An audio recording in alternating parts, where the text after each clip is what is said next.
Aujourd'hui, réagir à la conférence de presse de M. Turgeon, qui réintègre donc officiellement ses fonctions. D'abord, premier constat qui a été fait de l'aveu même de M. Turgeon, le premier ministre a été obligé de réparer les pots cassés par Gaétan Barrette. Visiblement, les discussions se sont passées avec lui. De plus, le premier ministre a dû donner des garanties qu'à l'avenir, le CHUM serait protégé de Gaétan Barrette, protégé de l'ingérence de Gaétan Barrette, ce qui veut dire que le premier ministre admet qu'il y a eu ingérence de la part de son ministre de la Santé. Le premier ministre cautionne de cette façon-là les allégations, les accusations qui avaient été proférées à l'endroit de Gaétan Barrette par M. Deschênes et M. Turgeon à l'effet qu'il y avait eu ingérence, chantage, pression politique à son endroit. Et donc, pour nous, il n'y a qu'une seule façon de protéger l'ensemble du réseau de la santé des ingérences de Gaétan Barrette et non pas seulement que le CHUM, c'est que le premier ministre démette Gaétan Barrette de ses fonctions parce qu'on comprend qu'il y a maintenant une clause Gaétan Barrette pour le CHUM, mais il n'y en a pas pour le reste du réseau de la santé et il n'y aura pas des Jacques Turgeon partout dans le réseau de la santé pour s'opposer à l'empereur comme il a fait et gagner sa bataille, il faut bien le dire, il faut l'admettre. Ceci étant dit, on pense que le premier ministre doit faire preuve de leadership, doit admettre et aller au bout de sa logique, parce que s'il se sent dans l'obligation de donner des garanties à M. Turgeon, il faut qu'il aille au bout de cette logique-là. Et c'est l'ensemble du réseau qui est sujet à être sous la coupe de Gaétan Barrette par le projet de loi 10 face à l'ingérence de Gaétan Barrette éventuelle. Et donc, pour cette raison-là, nous maintenons notre demande au premier ministre de démettre Gaétan Barrette de ses fonctions. M. Kerr, le premier ministre, risque fort de garder M. Barrette en poste pour perdre 2 ministres en 2 semaines. Quelles seront les conséquences, pensez-vous, dans l'hypothèse fort plausible que le ministre de la Santé demeure en poste? Bien, écoutez, les conséquences, on vient d'en vivre un épisode douloureux. D'abord, on a fait traverser, même pour une courte période, mais quand même, le CHUM, qui est le vaisseau amiral du réseau de la santé, on lui a fait traverser une crise de confiance, une crise de gouvernance. Aujourd'hui, on le voit dans les demandes qui ont été faites là, de considérer la candidature de M. Deschênes au poste de président du conseil d'administration.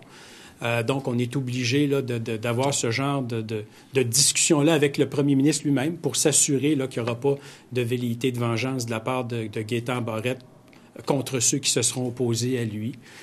On est obligé de donner aux administrateurs des garanties là, que le ministre de la Santé ne s'ingérera plus dans la gouvernance interne dans ce cas-ci du CHUM, mais éventuellement, ce sera les 6, là, ce sera d'autres établissements. Donc, je pense qu'on a eu un avant-goût là, de ce qui nous attend dans les prochaines années avec les trop grands pouvoirs qu'on a donnés à Gaétan Barrette et son appétit féroce pour les exercer de la façon dont on connaît maintenant. D'ailleurs, M. Turgeon a quand même laissé entendre, ou même dit assez clairement, qu'il y avait une espèce d'incompatibilité entre la loi 10, les pouvoirs qu'on donne aux ministres, et la saine gouvernance du réseau de la santé, du CHUM, mais aussi de l'ensemble du réseau, parce que, bon, c'est la même structure de gouvernance.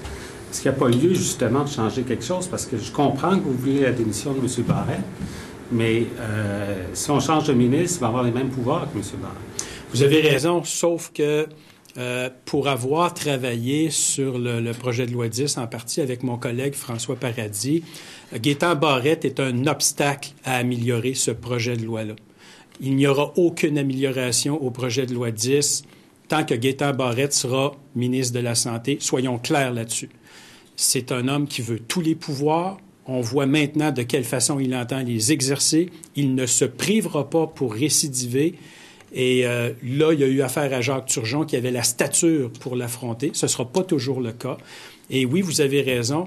On l'a dit à de nombreuses reprises. Le projet de loi 10 est un projet qui avait du potentiel, mais qui nécessitait des changements majeurs. Ces changements-là n'ont pas été effectués, ont été refusés systématiquement par Gaétan Barrette. Et aujourd'hui, on voit le résultat de ça.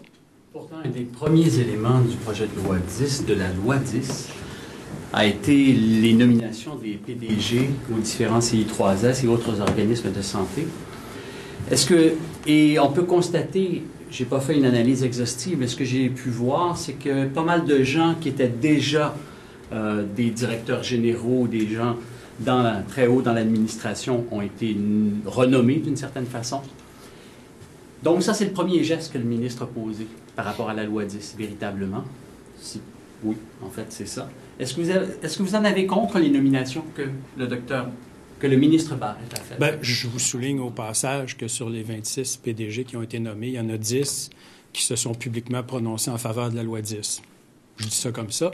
Et nous, on avait souhaité que le PDG soit nommé par le conseil d'administration. C'est une demande d'amendement que nous avions fait et qui a été évidemment refusée, là, comme la grande majorité des autres, par le ministre. L'idée étant de dire que le conseil d'administration doit être responsable de la gestion de son organisation et qu'un PDG devrait toujours être redevable envers le conseil d'administration. Et il nous apparaissait que le lien d'autorité était pas le même si la personne qui vous nomme et qui vous maintient en poste, c'est le ministre. C'est sûr que le lien d'autorité avec le conseil d'administration s'en trouve dilué, à notre avis.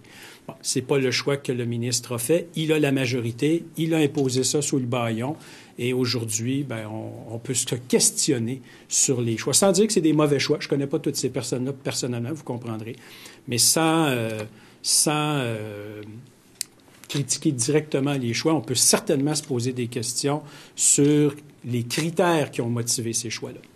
Toujours dans l'hypothèse où M. Barrette demeure en poste, quelle sera la crédibilité du ministre compte tenu de ce qui s'est passé?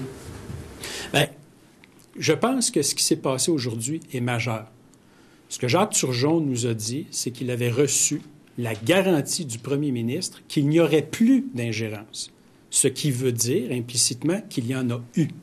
Alors, pour moi, quand le premier ministre est obligé de désavouer un de ses ministres seniors, qui est dans une réforme majeure, quand il est obligé de le désavouer pour s'assurer de la compétence d'un homme comme Jacques Turgeon, parce qu'il admet qu'il y a eu ingérence de la part de son ministre, à mon avis, sa crédibilité, elle est inexistante. Ce qu'on se fait dire, là, c'est que là, Gaétan Barrette s'est fait prendre. Son premier ministre lui a donné une tape sur les doigts, va rassurer les gens qui ont été victimes de son ingérence en les mettant sous sa protection. Mais les autres organisations dans le réseau de la santé n'ont pas reçu la même garantie. Et cette question-là, elle a été posée à M. Turgeon et vous remarquerez que la réponse a été très, très alambiquée, là. Compte tenu de la crise dont on vient de sortir, est-ce que monsieur le ministre ne risque pas de changer son comportement ou de l'améliorer, je ne sais pas quoi, là, pour éviter que d'autres crises comme ça se produisent? Écoutez, j'espère que les enfants n'écoutent pas, mais je ne crois pas au Père Noël, là. Gaétan Barrette n'arrêtera pas d'être Gaétan Barrette, là. Gaétan Barrette, il est ce qu'il est.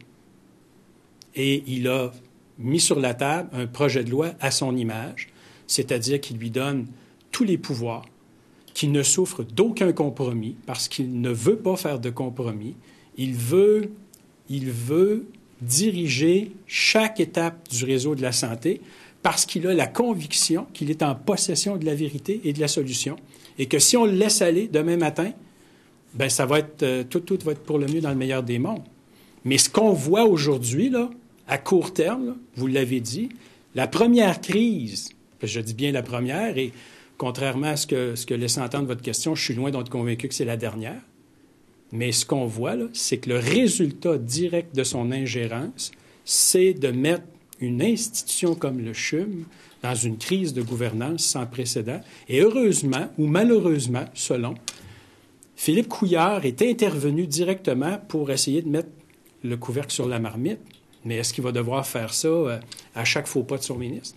Parce que le milieu médical, les médecins, entre autres, c'est des gros égos qu'on dit. Il y a souvent des batailles qui se font, des batailles de clochers. Bref, est-ce que, justement, la crédibilité du ministre étant affectée, il va pouvoir surmonter les contestations? Autrement dit, dans certains établissements, il va y avoir d'autres contestations de décisions qui viennent du ministère ou qui viennent du conseil d'administration ou des directions. Le ministre, comme il a perdu une première bataille, mais il y a moins de munitions. Là. Il y a moins de munitions. Il y a surtout, il n'y a plus de crédibilité. Il n'y a plus de crédibilité du moment où le premier ministre intervient et que par son intervention, il cautionne les accusations dont on fait l'objet son ministre, donc vient dire oui, c'est vrai, il s'est ingéré, mais à l'avenir, je vais m'assurer personnellement qu'il ne le fasse plus. Ben oui, effectivement, ça décrédibilise le ministre. Pour nous, c'est très clair. C'est une des raisons pour lesquelles on pense qu'il doit le démettre de ses fonctions. Il doit aller, quand je dis qu'il doit aller au bout de sa logique, ben c'est de ça dont on parle. Alors, sa logique étant, mon ministre a fait de l'ingérence, c'était inapproprié, c'était inacceptable. Ça oblige le premier ministre à discuter directement avec les victimes de cette ingérence-là, de négocier des accords de non-ingérence avec les victimes, mais vous comprendrez que là, il ne fera pas ça toutes les fois. Là. Alors, il faut qu'il aille au bout de sa logique. Et il faut qu'il demande à M. Barrette de démissionner. Comment qualifiez-vous l'attitude du directeur Barrette dans toute cette histoire et depuis le début de son entrée en fonction? Égal à lui-même. Égal à lui-même. C'est un bully, il agit comme un bully? Écoutez, pour avoir négocié avec lui, c'est pas quelqu'un qui laisse beaucoup de place aux idées des autres. C'est pas quelqu'un qui laisse beaucoup de place à l'opinion contraire. Contrairement à ce qu'il prétend, c'est pas quelqu'un qui écoute beaucoup. C'est quelqu'un qui est toujours en mode de convaincre les autres qu'il a raison, plutôt que de se dire est-ce qu'il se pourrait que vous ayez raison. Et dans d'autres dossiers, il m'avait même affirmé tu as tort, j'ai raison. Et le temps, peut-être, prouvera le contraire. Et c'est quelqu'un qui n'admet pas ses erreurs. C'est pas quelqu'un qui va dire « Ouais, sur celle-là, je l'ai échappé ».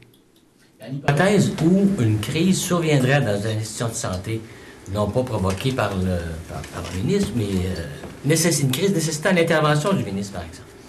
Est-ce qu'il aura l'autorité morale pour intervenir? Bien, vous comprendrez que, compte tenu de ce qu'on demande au premier ministre, la réponse à votre question, c'est non. C'est clair que du moment où le premier ministre admet publiquement que son ministre a eu une conduite inacceptable, qui l'oblige à poser les gestes que le premier ministre a posés dans les derniers jours, c'est clair que ça vient d'affecter la crédibilité et l'autorité morale du ministre, bien évidemment, surtout si on parle de crise de gestion. Alors, lui en a provoqué. Comment pourrait-il faire partie de la solution si généralement il fait plutôt partie du problème? Merci beaucoup. Merci.